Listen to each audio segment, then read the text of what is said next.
So this is a little bit about Marimar, who is one of Orquídea's grandchildren, who she gives her powers to. And Marimar is really lost in the world. She moved to New York after her mother's death, and she cut ties with Orquídea Divina. She cut ties with her grandmother. And even though she lives in New York refuses to love her.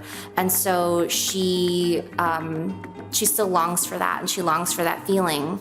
And that is one of her biggest character traits. So this is a little bit about her introduction. Sometimes Marimar felt like there was this hole inside of her, amorphous, like a negative impression of a tumor. When she was in Four Rivers, she didn't notice it as much. New York made her notice it for sure. Maybe it was that everyone in the city could see right through her, see the parts of her that were incomplete.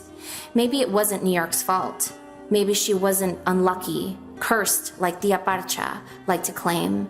Maybe Marimar just needed to figure out how to accept that this was who she was, a girl with missing pieces.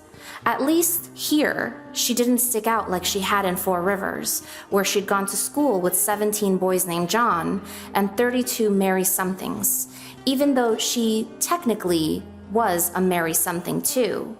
People thought her name was Marimar, Maria of the Sea, but her mother had meant Mar y Mar, sea and sea.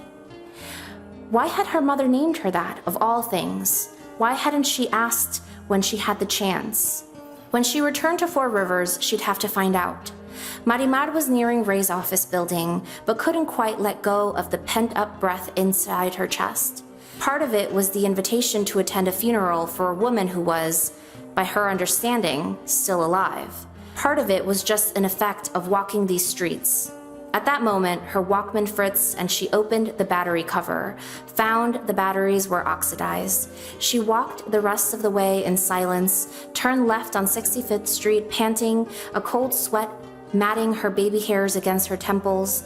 The city glittered before her in multicolored lights and shadows, and a strange sense of longing washed over her.